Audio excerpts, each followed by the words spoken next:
बिस्मिल्लाहिर्रहमानिर्रहीम। अस्सलाम वालेकुम नादरीन, आप यूट्यूब चैनल देख रहे हैं। मैं इमरान खान हूँ। नादरीन, सबसे पहले पाकिस्तान की इंटरनल पॉलिटिक्स और बैन अवी तौर पे बहुत अहम खबरें हैं मेरे पास।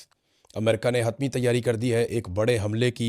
उसके बारे में जो तफसीलात हैं मैं आपके सामने रखूँगा। पाकिस्तान और अफ़गानिस्तान के बीच में हालात काफ़ी कशीदा हो गए हैं। एयर स्ट्राइक्स की हैं पाकिस्तान ने। इसके नतीजे में क्या हुआ, वादिय तीरा से बड़ी खौफनाक इतलात आ रही हैं। ये सब कुछ मैं आपके साथ शेयर करता हूँ। लेकिन सबसे पहले अलीमा खानम के ऊपर बहुत तेज़ी से हमले किए जा रहे हैं। ये हमले क्यों हो रहे हैं मैं आपके सामने रियल सिचुएशन रख देता हूं कि पाकिस्तान की मिलिट्री एस्टेब्लिशमेंट ने, आसिम मुनीर साहब ने लंबे अरसे से इमरान खान साहब के, उनकी फैमिली के साथ कोई मुलाकात होने नहीं दी। इमरान खान साहब के वो लीडर्स जो उन्हें मिलने के बाद सही खबर बाहर लेकर आ जाते हैं, उनसे भी मुलाकात नहीं होने दी। सिर्फ सलमान सफदर साहब एक ऐसे शख्स हैं जो इमरान खान साहब को देख पाए या मिल पाए, लेकिन उन्होंने कुछ नहीं बताया, कोई पॉलिटिकल स्टेटमेंट नहीं दिया। वो एक सेटलमेंट के तहत इमरान खान साहब को मिले और अभी तक मुकम्मल खामोश हैं। अब मामला ये है कि अलीमा खानम को और इमरान खान साहब की बहनों को लगातार डिसक्रेडिट किया जा रहा है। पाकिस्तान के निज़ाम के ऊपर बहुत दबाव है। आलमी मीडिया बार बार ये खबर चला रहा है कि इमरान खान साहब की आंख को नुकसान हुआ है, इमरान खान साहब को कैद तन्हाई में डाला हुआ है, और अब वो एक लीडर के ऊपर मुकदमे के तौर पे नहीं, इंसानी हुकूक के मामले के तौर पे इस खबर को देख रहे हैं। पाकिस्तान के ऊपर बड़ा शदीद दबाव है डिफरेंट जगहों से। यानी आपका GSP+ स्टेटस है वो मुतासर हो जाता है, आपके और बहुत सारी चीज़ें वो मुतासर हो जाती हैं। तो बैन अवी दबाव लगातार बढ़ता चला जा रहा है। इमरान खान आम आदमी नहीं है, ये बहुत ताकतवर आदमी है और पूरी दुनिया में इनके शानदार ताल्लुकात हैं और इनकी पूरी दुनिया में पहचान है। तो उसी हिसाब से ये आवाज़ भी उठ रही है। अब हुकूमत में ये दबाव है कि इमरान खान साहब को उनकी फैमिली के साथ में लाया जाए और अगले 24 से 48 घंटों में या 25 तारीख तक या उससे पहले इमरान खान साहब की आंख में एक इंजेक्शन भी लगाना है अस्पताल में लाकर।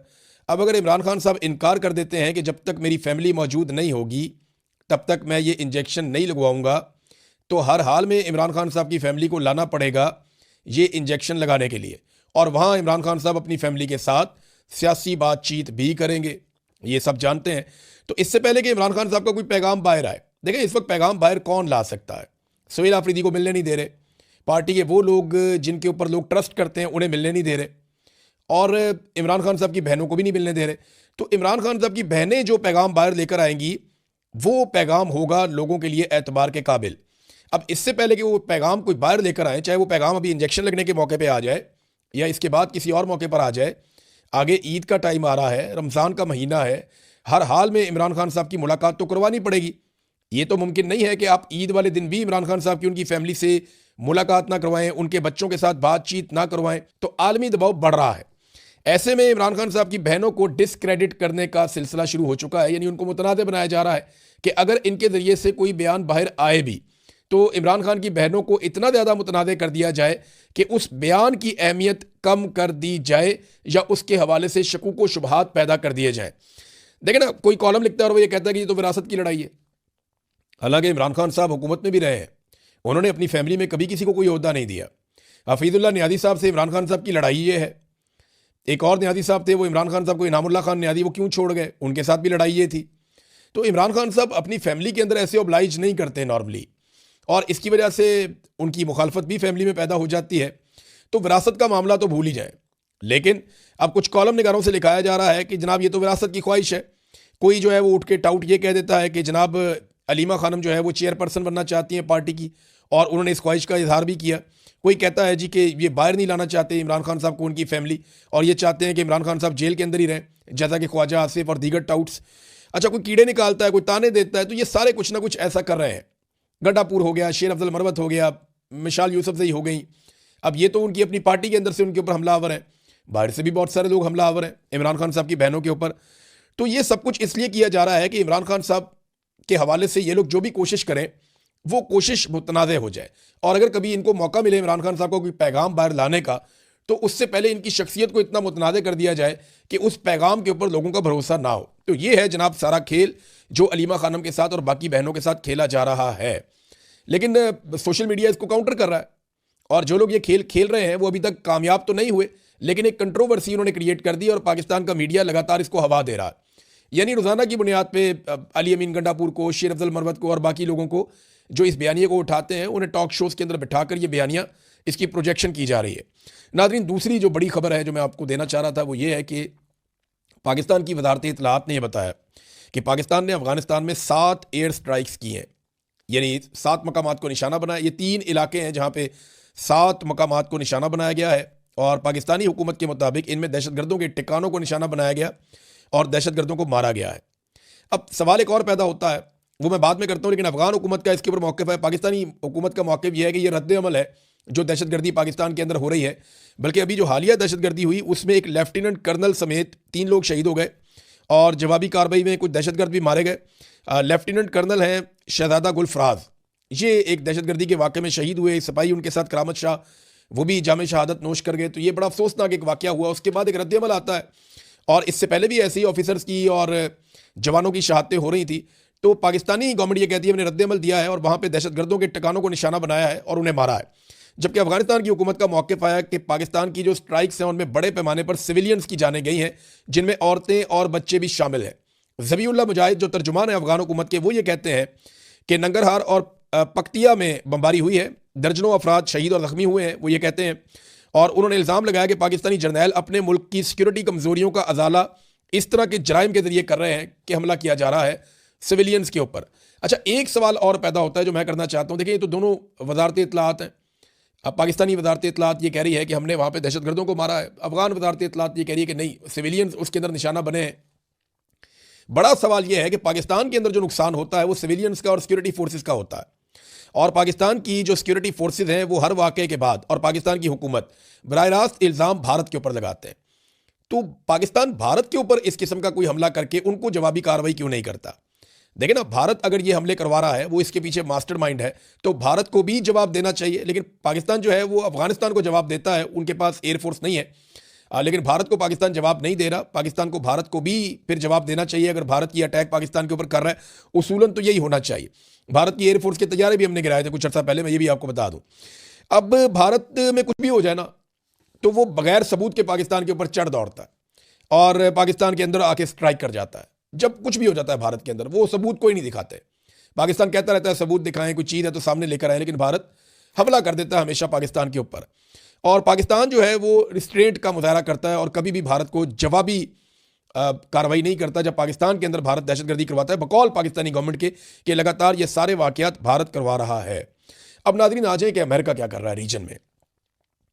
ईरान के आसपास से जितने भी अमेरिका के अड्डे हैं, उन सब के ऊपर बड़े पैमाने पर अमेरिका हथियार और फौजी जमा कर रहा है। तेज़ी से अमेरिकी बहरी बेड़े जो हैं वो इस इलाके में पहुंच रहे हैं। कुछ बहरी बेड़े पहुंच गए थे, कुछ अभी ट्रैवल करके पहुंच रहे हैं। जबकि यूरोप के अंदर, मिडल ईस्ट के अंदर अमेरिका के बहुत सारे फौजी अड्डे हैं। इन तमाम फौजी अड्डों पर बड़े पैमाने पर जंगी जहाज़ और जो फोर्सेज हैं वो और हथियार वो अमेरिकन पहुंचा रहे हैं। और डोनाल्ड ट्रंप ने पहले ही धमकी दी है कि ईरान के ऊपर अटैक किया जा सकता है। और इससे पहले कई यूरोपीय ममालिक जो हैं वो अपने शहरियों को कह चुके हैं कि वो ईरान को छोड़ दें।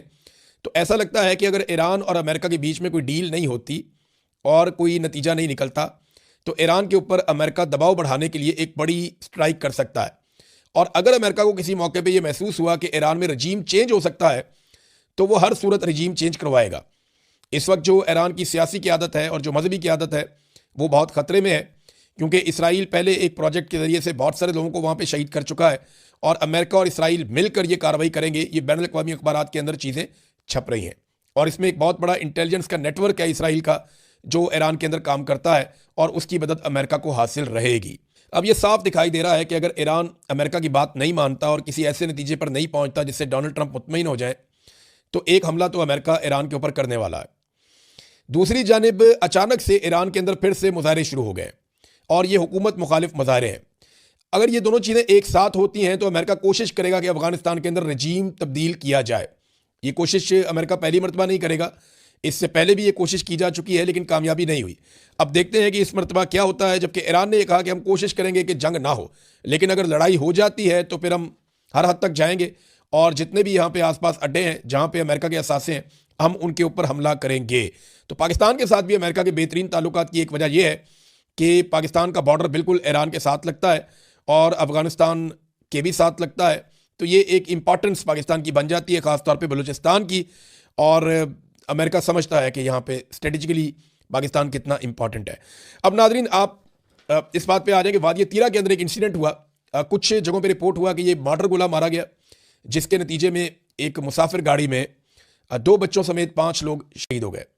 और कुछ इतलात के मुताबिक एक ड्रोन हमला था जिसके नतीजे में मुसाफिर गाड़ी के अंदर 2 बच्चों समेत 5 अफराद शहीद हो गए। अब जो मकामी सोर्सेज हैं वो ये भी बता रहे हैं कि इसके बाद लोग एहतजाज करने के लिए गए और सिक्योरिटी फोर्सेज ने उन लोगों के ऊपर फायरिंग कर दी, जिसके नतीजे में वहाँ पे 4 लोग शायद मजीद जाँ बहक हो गए। अभी कन्फर्मेशन नहीं आ रही, लेकिन इस किस्म की खबरें आ रही हैं। अब देखें ना, वादी तीरा है, वज़ीरिस्तान है, इन इलाकों से खबर आना बहुत मुश्किल है। मकामी सहाफ़ियों को खबर बहुत मुश्किल से मिलती है, हम तो फिर भी बहुत दूर बैठे हैं, लेकिन सोर्सेज ये बता रहे हैं और मैं आपके सामने रख रहा हूँ कि यहाँ पे पहले एक हमले में कुछ लोग इसको मार्टर गोले का हमला कह रहे हैं, कुछ लोग इसको ड्रोन हमला कह रहे हैं। उसके अंदर शहादतें हुई हैं और उसके बाद एहतजाज के दौरान मुजाहिरीन की शहादतें हुई हैं। और अब जो ताज़ा तरीन इतला आ रही है वो ये है कि बाड़ा चौक के अंदर लाशें रख दी हैं लाके मुजाहिरीन ने, और MNA इकबाल अफरीदी भी वहाँ पे मौजूद हैं। और ये अपर बाड़ा में ये हमला हुआ था मुसाफिर गाड़ी के ऊपर। और अब ये मुतालबा किया जा रहा है कि इसकी FIR भी दर्ज की जाए और सज़ा भी दी जाए। और ये लोग अपना मुतालबा कर रहे हैं कि हमें इंसाफ मिलना चाहिए। और ये भी कहा जा रहा है कि हम लाशें लेकर पेशावर की तरफ भी रवाना हो सकते हैं। ये नादरीन तीरा की सूरत हाल है। और आपको याद होगा, इससे कुछ अर्सा पहले जब वादी तीरा के मुतासरीन के लिए वज़ीर आला खैबर पख्तूनख्वा ने 4 अरब रुपए का पैकेज दिया, तो पूरे पाकिस्तान के मीडिया ने रोला डाल दिया था कि 4 अरब रुपया आपने इन गरीब लोगों को, कमज़ोर लोगों को, बेघर लोगों को, जंगज़दा लोगों को, मासूम और निहत्ते लोगों को आपने 4 अरब रुपए का पैकेज क्यों दे दिया। ये सवाल उठाया जा रहा था ना बहुत ज़्यादा मीडिया में। अब 11 अरब रुपए का एक अय्याशी करने वाला वैलेंटाइन तैयारा लिया हुआ है मरीम नवाज ने। मीडिया उसके खिलाफ उस तरह आवाज़ नहीं उठा रहा। तो ये शिकवा वज़ीर आला ने भी किया खैबर पख्तूनख्वा के। और ये तकलीफ दे बात है एक छोटे सूबे के कमज़ोर लोगों के लिए कि उन्हें अगर कुछ थोड़ा बहुत उनका हक मिलता है तो उसके ऊपर शोर मचा दिया जाता है, और दूसरी तरफ अय्याशी के लिए एक वैलेंटाइन तैयारा लिया जाता है। और इसराइली तैयारा शानदार तैयारा है और उसके ऊपर किसी किस्म की कवरेज उस तरह से नहीं होती, वैसे तनकीद नहीं होती। वज़ीरिस्तान से नाज़रीन एक वीडियो आई है और ये बिलाल खान अफरीदी साहब हैं, इन्होंने ट्वीट की है और ये बता रहे हैं जी वज़ीरिस्तान में कर्फ्यू लगा हुआ है। और ये वज़ीरिस्तान का एक इलाका है, वो ये बता रहे हैं, आप साफ देख सकते हैं कि बड़े बड़े ट्रॉलर्स वहाँ से मादनी वसाइल से लदे हुए हैं और मादनियात लेकर बाहर जा रहे हैं, जबकि दूसरी तरफ पूरे इलाके में कर्फ्यू नाफिज है। यानी आम लोगों की ज़िंदगी मफलूज है, मगर जो वसाइल हैं या मादनियात हैं उनकी तरसील बिला रुकावट जारी है। ये मैंने आपको पहले ही बताया था कि ना तो तेल रुकता है, उसकी स्मगलिंग रुकती है ईरान से, ना मादनियात की आमदरफ्त रुकती है। अगर रुकता है तो आम आदमी रुक जाता है। कर्फ्यू है आम आदमी के लिए है, मादनियात के लिए कोई कर्फ्यू नहीं है। मादनियात हर वक्त निकलती रहती हैं और मादनियात के जो ट्रॉले जाते हैं उन्हें अमान हासिल है सिक्योरिटी फोर्सेज की जानिब से भी और दहशतगर्दों की जानिब से भी, क्योंकि उसमें माल है और वो सबको माल खिलाते हैं ऐसा लगता है। बहरहाल मादनियात वहाँ से जा रही हैं और ये सबूत भी उन्होंने दिखाया कि कर्फ्यू के दौरान भी मादनियात की तरसील जारी है। नाज़रीन एक ख्वाहिश है बहुत पुरानी और ये ख्वाहिश है ग्रेटर इसराइल की। ये ख्वाहिश वक्तन फ़वक्तन सामने आती रहती है। इसराइल के जो हुक्मरान है वो ये कहते रहते हैं ग्रेटर इसराइल का मतलब ये है कि उर्दन, सऊदी अरब का एक हिस्सा, इराक़ का एक हिस्सा, शाम, मिस्र, लबनान, इनके कुछ इलाके जो हैं ये सारे शामिल करके एक बहुत बड़ा इसराइल बनेगा जहाँ पे इसराइल की हुकूमत होगी और समुंदर का भी एक बड़ा एरिया इनके कंट्रोल में होगा और स्वेज़ कनाल भी इनके कंट्रोल में चली जाएगी। तो दुनिया की मईशत के ऊपर एक बड़ा तगड़ा कंट्रोल आ जाएगा इसराइल का। ये एक पुराना एक मनसूबा है ग्रेटर इसराइल का। अब इसके ऊपर जो है वो अमरीकी सफ़ीर जो है इसराइल के अंदर, उन्होंने रिमार्क्स दिए हैं और उन्होंने कहा कि मशरक़ वस्ता में इसराइल का कंट्रोल काबिल कबूल हो सकता है। और इन तबसरों को जिन्हें अब ये तबसरे इस तरह के हो रहे हैं, इससे पहले एक और तबसरा भी आया था कि वहाँ पे जो एक थर्ड टेम्पल है उसकी तामीर के हवाले से भी अमरीकी हुकाम ने एक स्टेटमेंट जारी किया था। तो इसराइल के लिए जितना जितना डिलीवर किया डोनाल्ड ट्रंप ने, इतना तारीख में कोई अमरीकी सदर नहीं कर पाया। डोनाल्ड ट्रंप ने इसराइल के साथ दोस्ती निभाई है और कमाल तरीके से निभाई है। डोनाल्ड ट्रंप ने प्लेट में रख के वो तमाम ममालिक जो इसराइल के लिए ख़तरा थे वो इसराइल के कदमों में पेश किए हैं। यानी पाकिस्तान एक वाहिद मुसलमान एटमी मुल्क है और पाकिस्तानी वज़ीर आज़म और पाकिस्तानी हुकूमत का ये स्टेटमेंट आता है कि उन्हें पीस बोर्ड के अंदर कोई एतराज़ नहीं है इसराइल की शमूलियत पे, और वहाँ मुतालबा भी नहीं किया जाता कि ये पीस बोर्ड के अंदर गज़ा के लोगों को या फ़लस्तीनियों को शामिल किया जाए, और उनकी रियासत के हवाले से भी कोई मुतालबा एज सच अभी तक सामने नहीं आया। तो नाज़रीन इसके ऊपर जो है ना सऊदी अरब की वज़ारत ख़ारजा ने बड़ा सख्त रद्द अमल दिया है। ये जो अमरीकी सफ़ीर का स्टेटमेंट आया, रियाद ने मुतनब्बा किया कि बयानबाजी से इलाकाई इस्तेहकाम को ख़तरा लाहक है। सऊदी अरब का मुतालबा भी सामने आया कि 1967 की सरहदों पर मबनी 2 रियासती हल के लिए अपनी हमायत का उन्होंने कहा जी हम आदा करते हैं, ये जारी रहेगी, जिसमें मशरक़ी अल-कुद्स मुस्तकबिल की फ़लस्तीनी रियासत का दारुल-हुकूमत होगा। वो पुराना फार्मूला 1967 की करारदाद के मुताबिक फ़लस्तीनी रियासत का क़याम अमल में लाया जाए। एक तरफ ग्रेटर इसराइल और एक तरफ फ़लस्तीनी रियासत का क़याम। ये दोनों बिल्कुल अपोजिट चीज़ें हैं, लेकिन अमेरिका या डोनाल्ड ट्रंप हमेशा इसराइल के साथ जाएंगे और वो ये खुलकर कहते हैं और इसमें उनको कोई आड़ भी नहीं है ये बात कहने में। नाज़रीन, हमारे जो सहाफ़ी दोस्त हैं सोहराब बरकत साहब, उनकी सुप्रीम कोर्ट से ज़मानत हुई और उनके खिलाफ अब एक और FIR सामने आ गई। यानी कानून का और इंसाफ का मजाक उड़ा दिया पाकिस्तान के अंदर पाकिस्तान के इदारों ने। और ये सब जानते हैं इसके पीछे पाकिस्तान की इंटेलिजेंस एजेंसियां हैं। अदालतों की तौकीर जो है वो ख़त्म हो रही है, बेतौकीर हो रही हैं अदालतें, उनके ऊपर से एतमाद ख़त्म हो रहा है। मैं ये बात कहना चाहता हूँ, देखिए सौराब तो ये वक्त गुजार देगा, एक दिन आएगा बाहर भी आ जाएगा, आज़ाद भी हो जाएगा, लेकिन ये बात याद रखिएगा कि ये वक्त गुजर जाएगा मगर इदारे अपनी साख जिस तरह बर्बाद कर रहे हैं ये साख बहाल नहीं होगी। लोगों की नफरत को अब आप कम नहीं कर पाएंगे। ये जो कुछ भी आप कर रहे हैं इसकी कीमत आपको चुकानी पड़ेगी। सौराब तो अकेला आदमी है, वो एक आदमी है, वो ये तकलीफ बर्दाश्त कर लेगा, वो इससे एक दिन निकल जाएगा। हो सकता है निकलने के बाद वो पहले से ज़्यादा सख्त हो जाए, हो सकता है थोड़ा सा अपने आप को मॉडिफाई कर दे, कुछ भी करेगा। लेकिन एक बात याद रखिएगा, ये जो इदारे हैं ये अपनी जो साख तबाह कर रहे हैं ये कई नस्लों तक पीछा नहीं छोड़ेगी। अब तक के लिए इतने, अपना ख्याल रखिएगा, अपने इस चैनल का भी। अल्लाह हाफ़िज़।